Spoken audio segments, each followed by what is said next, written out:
Hi ಸ್ನೇಹಿತರೆ, welcome back. Hope you all are doing good. ಇವತ್ತು ನಾವು ಡಿಸ್ಕಸ್ ಮಾಡಲಿಕ್ಕೆ ತೆಗೆದುಕೊಂಡಿರತಕ್ಕಂಥ ಟಾಪಿಕ್ ನಮ್ಮ ಅಪ್ಕಮಿಂಗ್ ಎಕ್ಸಾಮ್ ಆಗಿರ್ತಕ್ಕಂಥ ವಿಲೇಜ್ ಅಕೌಂಟ್ ಆಫೀಸರ್ ಮತ್ತು ಪಿ ಡಿ ಒಗೆ ತುಂಬಾ ಇಂಪಾರ್ಟೆಂಟ್ ಆಗಿರ್ತಕ್ಕಂಥದ್ದು. That is none other than idioms and phrases. ಇವತ್ತು ಡಿಸ್ಕಸ್ ಮಾಡ್ತಕ್ಕಂಥ ಪ್ರತಿಯೊಂದು ಇಡಿಯಮನ್ನು ನಾನು ನನ್ನ ಟೆಲಿಗ್ರಾಮ್ ಚಾನಲಲ್ಲಿ ಅಪ್ಡೇಟ್ ಮಾಡಿರ್ತೀನಿ. ನೀವೇನಾದರೂ ಇನ್ನೂ ಜಾಯ್ನ್ ಆಗಿಲ್ಲ ಅಂದರೆ ದಯವಿಟ್ಟು ಟೆಲಿಗ್ರಾಮ್ ಚಾನಲ್ಗೆ ಜಾಯ್ನ್ ಆಗಿ, ಹಾಗೆ ಯೂಟ್ಯೂಬಲ್ಲಿ ನಮ್ಮ ಚಾನಲನ್ನು ಸಬ್ಸ್ಕ್ರೈಬ್ ಮಾಡ್ಕೊಳ್ಳಿ. ಬನ್ನಿ, ಮತ್ತಷ್ಟು ಟೈಮ್ ವೇಸ್ಟ್ ಮಾಡಲಾರ್ದೆ ಆರಂಭ ಮಾಡ್ತಾ ಹೋಗೋಣ. ಮೊದಲನೇ ಇಡಿಯಮ್ ನಿಮ್ಮ ಸ್ಕ್ರೀನ್ ಮೇಲೆ ಕಾಣ್ತಾ ಇದೆ, ಗಿಫ್ಟ್ ಆಫ್ ದ ಗ್ಯಾಬ್ ಅಂತ ಹೇಳಿ. Very important. ಆಲ್ಮೋಸ್ಟ್ ಇದನ್ನು ಎಸ್ ಎಸ್ ಸಿಯಲ್ಲಿ 12 ಬಾರಿಗಿಂತ ಜಾಸ್ತಿ ಕೇಳಿದ್ದಾರೆ. ಗಿಫ್ಟ್ ಆಫ್ ದ ಗ್ಯಾಬ್ ಅಂತ ಹೇಳಿ. ಏನು ಈ gift of gab the meaning ಅಂತ ನೋಡಿದರೆ, ಎಬಿಲಿಟಿ ಟು ಸ್ಪೀಕ್ ಎಲಕ್ವೆಂಟ್ಲಿ. ಓಕೆ, ಅದರ ಅರ್ಥವನ್ನು ಕೂಡ ಕೊಟ್ಟಿದ್ದೀನಿ ನೋಡಿ. ಎಬಿಲಿಟಿ ಟು ಸ್ಪೀಕ್ ಎಲಕ್ವೆಂಟ್ಲಿ ಕನ್ನಡದಲ್ಲಿ ಏನು ಈ ರೀತಿಯಾಗಿ ಅಂದರೆ, ನಿರ್ಗಳವಾಗಿ ಮಾತನಾಡುವ ಸಾಮರ್ಥ್ಯ ಅಥವಾ ಮಾತನಾಡುವ ಚಾಣಾಕ್ಷತನ ಅಂತ ಹೇಳ್ಬೋದು ನೀವು. ಮಾತನಾಡುವ ಚಾಣಾಕ್ಷತನ. So gift of the gab ಅಂತ ಮೀನಿಂಗ್ ನೋಡ್ತಾ ಹೋದರೆ, ಎಕ್ಸಾಂಪಲ್ ನೋಡಿದರೆ ಇನ್ನೂ ಕ್ಲಿಯರ್ ಆಗುತ್ತೆ. If you have the gift of the gab then you will become the good political leader. ನಿಮಗೆ ನಿರ್ಗಳವಾಗಿ ಮಾತನಾಡುವ ಸಾಮರ್ಥ್ಯವಿದ್ದರೆ ನೀವು ಒಬ್ಬ ದೊಡ್ಡ ರಾಜಕಾರಣಿಯಾಗುತ್ತೀರಿ. You will become a good political leader ಅಲ್ವಾ. ಒಬ್ಬ ಉತ್ತಮ ರಾಜಕಾರಣಿ ಆಗಲಿಕ್ಕೆ ಅವನಲ್ಲಿ ಬೇಕಾಗಿರ್ತಕ್ಕಂಥ ಮೊದಲ ಸಾಮರ್ಥ್ಯ ಏನು? ಮಾತಾಡುವ ಸಾಮರ್ಥ್ಯ. Okay, that we can use the idiom gift of the gab. Hope ನಿಮಗೆ ಎಕ್ಸಾಂಪಲ್ ಅರ್ಥ ಆಯಿತು ಅಂತ ಅನ್ಕೋತೀನಿ. If you have the gift of the gab then you will become a good political leader. ಇನ್ನೊಂದು ಎಕ್ಸಾಂಪಲ್ ನೋಡಬೇಕಂದ್ರೆ, Mahesh is having the gift of the gab from the god. ಮಹೇಶನು ದೇವರಿಂದ ಈ ಒಂದು ನಿರ್ಗಳವಾಗಿ ಮಾತನಾಡುವ ಸಾಮರ್ಥ್ಯವನ್ನು ಪಡೆದುಕೊಂಡಿದ್ದಾನೆ. ನಾವು ಬೈ ಬರ್ತ್ ಅಂತ ಏನು ಹೇಳ್ತೀವಲ್ಲ, ಕೆಲವೊಂದು ಸರ್ತಿ ಹೇಳ್ತೀವಲ್ವ ನಾವು, ಅವನು ಬೈ ಬರ್ತ್ ಇಂಟೆಲಿಜೆಂಟ್ ಇದ್ದಾನೆ, ಅವನು ಬೈ ಬರ್ತ್ ಶಾನೆ ಇದ್ದಾನೆ ಮಾತಾಡ್ತೀವಲ್ಲ. ಸೊ ಹಾಗೆ ಅವನು ಬೈ ಬರ್ತ್ ಈ ನಿರ್ಗಳವಾಗಿ ಮಾತನಾಡುವ ಸಾಮರ್ಥ್ಯವನ್ನು ಪಡೆದುಕೊಂಡಿದ್ದಾನೆ. He got gift of the gab from the birth itself. Okay, so ನಿಮ್ಗೆ ಅರ್ಥ ಆಯಿತು ಅಂತ ಅನ್ಕೋತೀನಿ. ನೆನಪಿಟ್ಕೊಳ್ಳಿ, ತುಂಬಾ ಇಂಪಾರ್ಟೆಂಟ್ ಆಗಿರ್ತಕ್ಕಂಥ ಪದ ಇದು, gift of the gab. Okay, ನನ್ನ ಜೊತೆಗೆ ನೀವು ನಿಮ್ಮ ಒಂದು ನೋಟ್ಬುಕ್ಕನ್ನು ತೆಗೆದುಕೊಂಡ್ಬಿಟ್ಟು ನೋಟ್ಸ್ ಮಾಡ್ತಾ ಹೋಗಿ. ಇದೇ ರೀತಿಯಾಗಿ ಅರ್ಥವನ್ನು ಕೂಡ ಬರಿತಾ ಹೋಗಿಬಿಡಿ. ಓಕೆ, ಅದ್ರ ಜೊತೆಗೆ ನಾನು ಮೊದಲು ಹೇಳೋರಿಗೆ ಇದರ PDF ಕೂಡ ಟೆಲಿಗ್ರಾಮಲ್ಲಿ ಇರ್ತದೆ, ನೀವು ಅಲ್ಲಿ ಕೂಡ ಡೌನ್ಲೋಡ್ ಮಾಡ್ಕೊಂಡು ಪ್ರಾಕ್ಟೀಸ್ ಮಾಡಬಹುದು. ನೆಕ್ಸ್ಟ್ ಏನಿದೆ, hard nut to crack. This is also important. ತುಂಬ ಸರ್ತಿ ಎಸ್ ಎಸ್ ಸಿಲಿ ರಿಪೀಟೆಡ್ ಆಗಿ ಬಂದಿರತಕ್ಕಂಥ ಪ್ರಶ್ನೆ, ನಮ್ಮಲ್ಲಿ ಕೂಡ ಕೇಳ್ಬೋದು. ನಮ್ಮ VAO ಅಥವಾ PDO ಅಲ್ಲಿ ಏನಿದೆ ಪ್ರಶ್ನೆ ಅಥವಾ ಏನಿದೆ idiom, hard nut to crack. ಏನು ಇದರ ಅರ್ಥ? A problem that is difficult to deal with, ಅಂದರೆ ನಿಭಾಯಿಸಲು ಕಷ್ಟಕರವಾಗಿರ್ತಕ್ಕಂಥ ಸಮಸ್ಯೆ. ಓಕೆ, ಸಾಲ್ವ್ ಮಾಡಲಿಕ್ಕೆ ಈಸಿಲಿಯಾಗಿ ಬರಲಿಲ್ಲ ಅಂದರೆ ಆವಾಗ ನಾವು ಯಾವ ಇಡಿಯಮನ್ನು ಬಳಕೆ ಮಾಡ್ತೀವಿ ಇಂಗ್ಲೀಷಲ್ಲಿ ಅಂತ ಹೇಳಿದರೆ, ಹಾರ್ಡ್ ನಟ್ ಟು ಕ್ರ್ಯಾಕ್. ಒಂದು ಎಕ್ಸಾಂಪಲ್ ನೋಡೋಣ, ನಿಮಗೆ ಈಸಿಲಿಯಾಗಿ ಕ್ಲಿಯರ್ ಆಗುತ್ತೆ. ಏನು ಕೊಟ್ಟಿದ್ದೀವಿ example? I am trying to solve a math problem but it is hard nut to crack. ನಾನು ಒಂದು ಗಣಿತದ ಸಮಸ್ಯೆಯನ್ನು ಬಿಡಿಸಲು ಪ್ರಯತ್ನ ಪಡ್ತಾ ಇದ್ದೀನಿ, ಬಟ್ ಅದು ಬಿಡಿಸಲು ಕಷ್ಟಕರವಾಗಿದೆ. It is a hard nut to crack. Okay, ಬಿಡಿಸಲು ಕಷ್ಟವಾಗಿದೆ.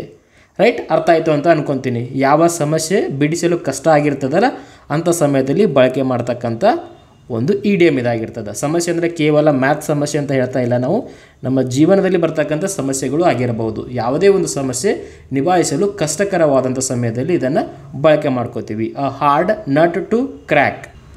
ನಟ್ ಹೆಂಗಿರುತ್ತೆ? ನಟ್ ಈಸ್ ನಥಿಂಗ್ ಬಟ್ ಶೇಂಗಾ. ಶೇಂಗಾ ಯಾವ ರೀತಿಯಾಗಿರ್ತದೆ? ಹಾರ್ಡ್ ಇರ್ತದೆ. ಅದನ್ನು ನಾವು ಪ್ರೆಸ್ ಮಾಡಿ ತೆಗೆದಾಗ ಮಾತ್ರ ಹೊರಗಡೆ ಬರ್ತದೆ. ರೈಟ್, ಅದನ್ನು ಹಾರ್ಡ್ ಇರ್ತದೆ ಅಂದಾಕ್ಷಣ ಏನಾಗ್ತದೆ? ಪ್ರೆಸ್ ಮಾಡಲಿಕ್ಕೆ ಕಷ್ಟ ಆಗ್ತದೆ, ಕೈ ನೋವು ಬರ್ತದೆ. 1000 ಶೇಂಗಾ ಓಪನ್ ಮಾಡಿ ನೀವು ಆಬ್ವಿಯಸ್ಲಿ ಕೈ ನೋವು ಬರ್ತದೆ ಅಲ್ವಾ, ಕಷ್ಟಕರ ಆಗಿರ್ತಕ್ಕಂಥದ್ದು. ಆ ರೀತಿ ನೆನಪಿಟ್ಕೊಳ್ಳಿ, a hard nut to crack. ಮುಂದಿನ ಇಡಿಯಮ್ ಕಡೆ ಹೋಗೋಣ ಇವಾಗ. ಅಂಡರ್ ದ ವೆದರ್ ಅಂದರೆ ಕನ್ನಡದಲ್ಲಿ ಏನಾಗ್ತದೆ?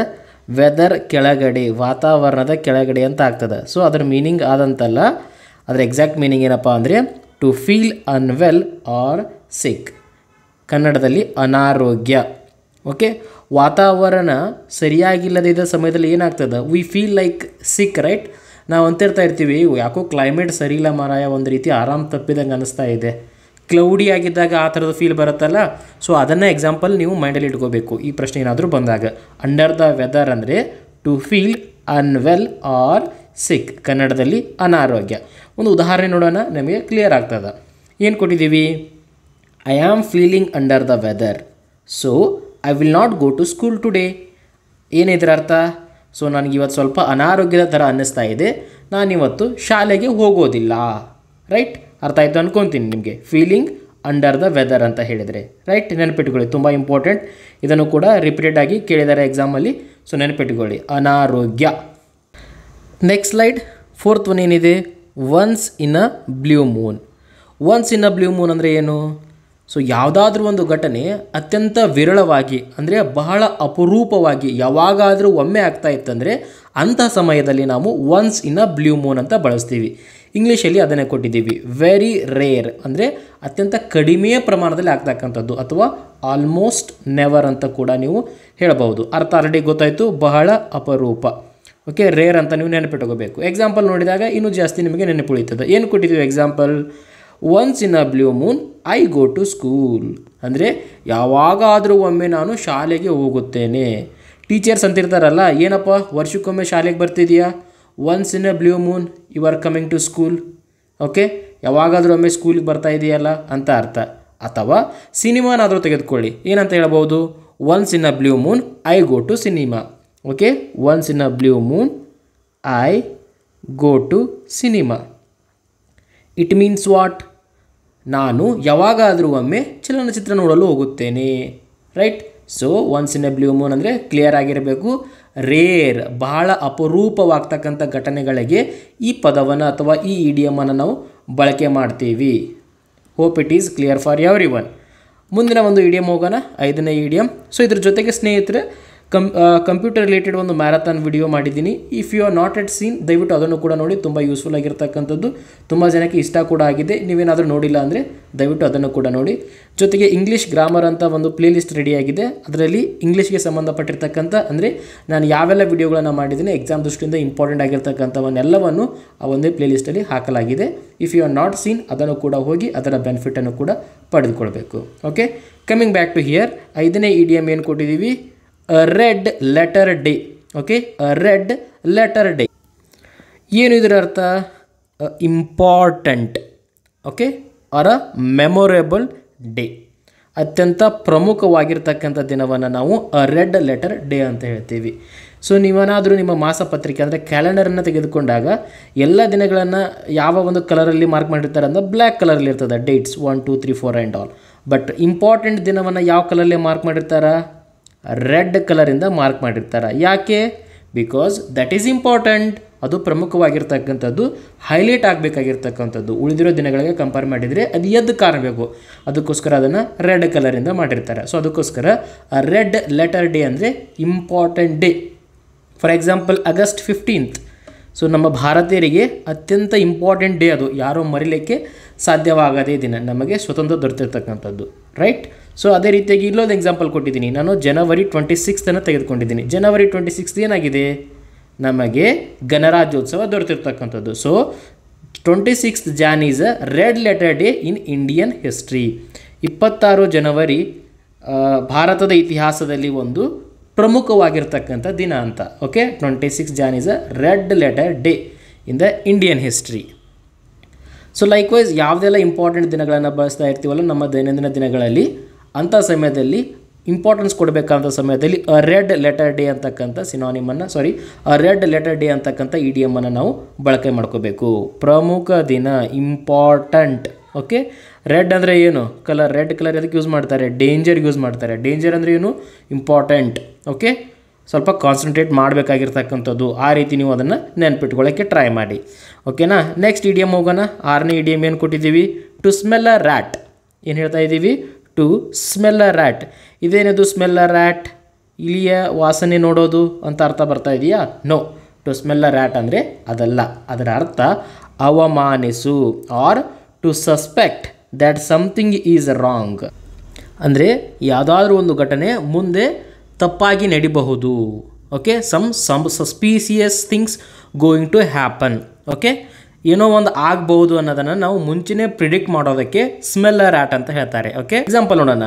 I smelled a rat when I was being asked for the OTP. So ನೀವು ಯಾವುದಾದ್ರೂ ಒಂದು ಅಪ್ಲಿಕೇಶನ್ ಹಾಕಬೇಕಂದ ಸಮಯದಲ್ಲಿ ಏನು ಬರ್ತದೆ, to clarify that you are the owner or ನೀವೇ ಅಥರೈಸ್ಡ್ ಪರ್ಸನ್ ಅನ್ನೋ ಕಾರಣಕ್ಕೋಸ್ಕರ OTPಯನ್ನು ಕಳಿಸ್ತಾರೆ ನಿಮ್ಮ ಮೊಬೈಲ್ಗಳಿಗೆ ಆಗಿರ್ಬೋದು ಅಥವಾ ನಿಮ್ಮ ಜಿಮೇಲ್ಗಳಿಗೆ ಆಗಿರ್ಬೋದು. ಯಾಕೆ, just to verify that is you only ಅಂತ ಹೇಳಿ. ಓಕೆ, ಸೊ ಕೆಲವೊಂದು ಸಮಯದಲ್ಲಿ ನೀವೇನು ರಿಕ್ವೆಸ್ಟ್ ರೈಸೇ ಮಾಡಿರೋದಿಲ್ಲ, ಯಾವುದೇ ಅಪ್ಲಿಕೇಶನ್ ಫಾರ್ಮ್ ಫಿಲ್ಲೇ ಮಾಡ್ತಾ ಇರೋಂಗಿಲ್ಲ.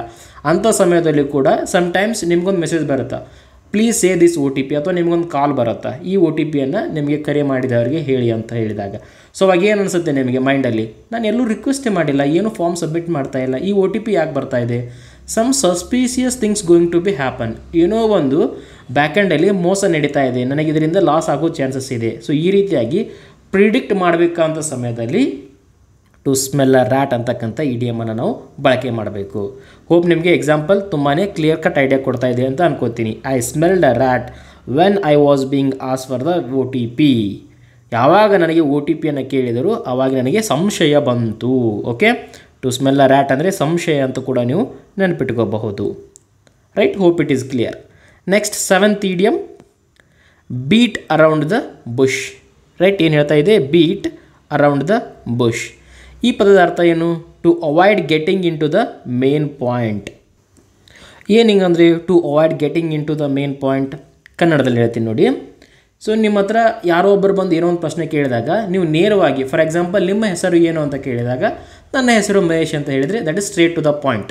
ಬಟ್ ಅದರ ಬದಲಾಗಿ ನಾನು ಬೆಂಗಳೂರಲ್ಲಿ ಜನಿಸಿದ್ದೇನೆ, ಈ ದವಾಖಾನೆಯಲ್ಲಿ ಜನಿಸಿದ್ದೇನೆ, ಸದ್ಯಕ್ಕೆ ಈ ನೌಕರಿಯನ್ನು ಮಾಡ್ತಾ ಇದ್ದೇನೆ, ನನ್ನ ಹೆಸರು ಮಹೇಶ.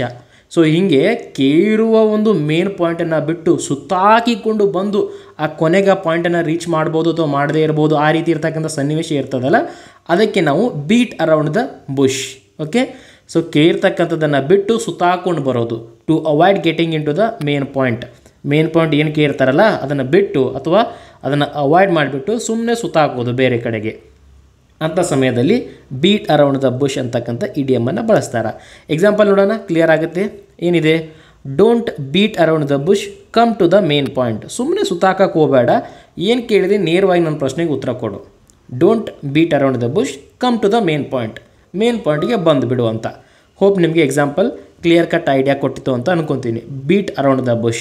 ಸೊ ಇದು ಕೂಡ ಇಂಪಾರ್ಟೆಂಟ್, ಎಕ್ಸಾಮಲ್ಲಿ ಕೇಳಿದಾರೆ ನೆನಪಿಟ್ಕೊಳ್ಳಿ. ಈ ಪದದ ಅರ್ಥ ಕೂಡ ತುಂಬಾ ಮಹತ್ವದಾಗಿರ್ತದೆ, to avoid getting into the main point. ಓಕೆನಾ.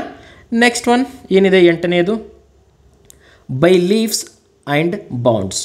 ಏನಿದೆ, ಬೈ ಲೀವ್ಸ್ ಆ್ಯಂಡ್ ಬೌಂಡ್ಸ್. ಏನಿದರ ಅರ್ಥ, ಕನ್ನಡದಲ್ಲಿ ವೇಗವಾಗಿ, ಅಥವಾ ಇಂಗ್ಲೀಷಲ್ಲಿ ನೋಡ್ತಾ ಹೋದಾಗ ವೆರಿ ಕ್ವಿಕ್ಲಿ ಅಥವಾ ರ್ಯಾಪಿಡ್ಲಿ, ವೇಗವಾಗಿ, ಇಮ್ಮಿಡಿಯೇಟ್ ಅಂತ ಕೂಡ ನೀವು ಅನ್ನಬಹುದು. ಎಕ್ಸಾಂಪಲ್ ನೋಡೋಣ ಇದಕ್ಕೆ, ಅವನ ಬಿಸ್ನೆಸ್ ಅತ್ಯಂತ ವೇಗವಾಗಿ ಬೆಳೆಯಿತು. ಅಥವಾ ಆ ವ್ಯಕ್ತಿಗೆ ಮೊನ್ನೆ ನೋಡಿದಾಗ ಯೂಟ್ಯೂಬಲ್ಲಿ ಕೇವಲ 100 ಸಬ್ಸ್ಕ್ರೈಬರ್ ಇದ್ದರು, ಇವಾಗ 1000 ಸಬ್ಸ್ಕ್ರೈಬರ್ ಆಗಿದ್ದಾರೆ. ಬೈ ಲೀಪ್ ಆ್ಯಂಡ್ ಬೌಂಡ್ಸ್, ಅತ್ಯಂತ ವೇಗವಾಗಿ 100ರಿಂದ 1000 ಸಬ್ಸ್ಕ್ರೈಬರ್ಗೆ ಚೇಂಜ್ ಆಗಿರೋದು, ವೆರಿ ಕ್ವಿಕ್ಲಿ, ವೆರಿ ರ್ಯಾಪಿಡ್ಲಿ.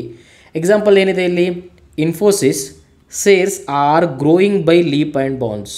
ಇನ್ಫೋಸಿಸ್ನ ಶೇರ್ಗಳು ಅತ್ಯಂತ ವೇಗವಾಗಿ ಬೆಳೀತಾ ಇದ್ದಾವೆ. ನಿನ್ನೆ ನೋಡಿದರೆ 1000 ರೂಪಾಯಿ ಅಥವಾ 1200 ರೂಪಾಯಿ ಇದ್ದಿರ್ತಕ್ಕಂಥ ಶೇರ್ ಇವತ್ತು 2000 ಆಗಿದೆ. Infosys shares are growing by leap and bounds. So ಇದು ಒಂದೇ ಎಕ್ಸಾಂಪಲ್ ಅಂತಲ್ಲ, ನಿಮ್ಗೆ ಯಾವುದು ನೆನಪಿಟ್ಕೊಳ್ಳೋಕ್ಕೆ ಈಸಿ ಆಗ್ತದೆ ಅದನ್ನು ನೆನಪಿಟ್ಕೋಬೋದು. Just to give an idea ನಾನು ಈ ಥರ ಕೊಡ್ತಾ ಇದ್ದೀನಿ. ನಿಮ್ಗೆ ಗೊತ್ತಿರಬೇಕಾಗಿರ್ತಕ್ಕಂಥ ಒಂದು ಥಿಂಗ್ ಏನು, ಬೈ ಲೀಪ್ಸ್ ಆ್ಯಂಡ್ ಬೌಂಡ್ಸ್ ಅಂತ ಅಂದರೆ ವೇಗವಾಗಿ, speed, immediate, quickly, rapidly. Right. So ಈ ರೀತಿ ನಿಮ್ಗೆ ಗೊತ್ತಿದ್ರೆ ಸಾಕು, ಎಕ್ಸಾಂಪಲ್ಲಿ ಈಸಿಲಿ ಐಡೆಂಟಿಫೈ ಮಾಡ್ಬೋದು. ಕೆಲವೊಂದು ಸಾರ್ತಿ ಎಕ್ಸಾಮಲ್ಲಿ ಏನು ಮಾಡ್ತಾರೆ, ಪ್ರಶ್ನೆಯನ್ನು ಕೊಟ್ಬಿಟ್ಟು ಎಕ್ಸಾಕ್ಟ್ ಅದರ ಮೀನಿಂಗ್ ಕೊಡ್ತಾರೆ. ಕೆಲವೊಂದು ಸಾರ್ತಿ ಸೆಂಟೆನ್ಸಲ್ಲಿ ಕೊಟ್ಬಿಟ್ಟು ಅದಕ್ಕೆ ರೆಸೆಂಬಲ್ ಆಗ್ತಕ್ಕಂಥ ಕೆಳಗಡೆ ಆನ್ಸರನ್ನು ಚೂಸ್ ಮಾಡೋಕ್ಕೆ ಹೇಳ್ತಾರೆ. ಸೊ ಯಾವುದೇ ಥರನಾಗಿರ್ತಕ್ಕಂಥ ಪ್ರಶ್ನೆ ಬಂದರೂ ಸೊ ಮೀನಿಂಗ್ ಒಂದೇ, ಬೈ ಲೀಪ್ಸ್ ಆ್ಯಂಡ್ ಬೌಂಡ್ಸ್ ಅಂತ ಬಂದರೆ ಕ್ವಿಕ್, ವೇಗವಾಗಿ, ಶರವೇಗದಲ್ಲಿ. ಓಕೆ. ನೆಕ್ಸ್ಟ್ ಮುಂದಿನ ಪದ ನೋಡೋಣ, 9ನೇ ಪದ ಏನು ಕೊಟ್ಟಿದ್ದಾರೆ ಇಡಿಯಮ್ ಅಂತ ನೋಡಿದರೆ, face the music. Face the music ಅಂದರೆ ಏನು, ಮ್ಯೂಸಿಕ್ ಕಡೆ ಮುಖ ಮಾಡ್ಕೊಂಡು ಕೊಡೋದಾ? ನೋ. ಅದರ ಅರ್ಥ ಪರಿಣಾಮವನ್ನು ಎದುರಿಸು, to be punished, to accept the blame. ಅಂದರೆ ಏನಿದರ ಅರ್ಥ, ನೀವೇನು ತಪ್ಪು ಮಾಡಿರ್ತೀರ ಅದರ ಪ್ರತಿಫಲವನ್ನು ನೀವೇ ಅನುಭವಿಸಬೇಕು, ಕರ್ಮ ನಿಮ್ಮನ್ನು ಬಿಡೋದಿಲ್ಲ ಅಂತ ಅರ್ಥ ಮಾಡ್ಕೋಬೇಕು. ಫೇಸ್ ದ ಮ್ಯೂಸಿಕ್ ಅಂದರೆ to be punished, whatever you are done the same thing will come back to you. Example ನೋಡೋಣ, ಏನು ಕೊಟ್ಟಿದ್ದೀವಿ, you will have to face the music for what you have done. So ನೀವೇನು ಮಾಡಿದ್ದೀರಾ ಅದರ ಪರಿಣಾಮವನ್ನು ನೀವು ಅನುಭವಿಸಲೇಬೇಕು. That is the meaning of face the music. ಪರಿಣಾಮವನ್ನು ಎದುರಿಸು. ವೆರಿ ಇಂಪಾರ್ಟೆಂಟ್, ಕೇಳ್ಬೋದು. ಈ ಎಕ್ಸಾಂಪಲನ್ನು ಒಂದೆರಡು ಸಾರ್ತಿ ನೋಡಿ ಕ್ಲಿಯರ್ ಆಗುತ್ತೆ. You will have to face the music for what you have done.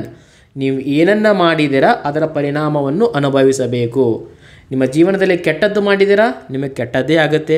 ಒಳ್ಳೆಯದು ಮಾಡಿದ್ದೀರಾ, ನಿಮ್ಮ ಜೀವನದಲ್ಲಿ ಒಳ್ಳೆಯದೇ ಆಗುತ್ತೆ. Face the music. ನೀವೇನು ಮಾಡ್ತೀರಾ ಅದರ ಪರಿಣಾಮವನ್ನು ನೀವು ಅನುಭವಿಸ್ತೀರಾ. ನೆಕ್ಸ್ಟ್ ಇಡಿಯಮ್ ಏನು ತೆಗೆದುಕೊಂಡಿದ್ದೀವಿ ಅಂತ ನೋಡಿದರೆ, spill the beans. Spill the beans ಕನ್ನಡದಲ್ಲಿ ಮೀನಿಂಗ್ ಏನು? ರಹಸ್ಯವನ್ನು ಸೋರಿಕೆ ಮಾಡಿ ಅಥವಾ ಟು ಲೀಕ್ ದ ಸೀಕ್ರೆಟ್. ಕೆಲವೊಂದಿಷ್ಟು ಜನ ನಮ್ಮ ಸ್ನೇಹಿತರು ಹೆಂಗಿರ್ತಾರೆ ಅಂದರೆ, ಅವ್ರ ಹತ್ರ ಯಾವುದೇ ಒಂದು ರಹಸ್ಯ ನಿಲ್ತಾನೆ ಇರೋದಿಲ್ಲ.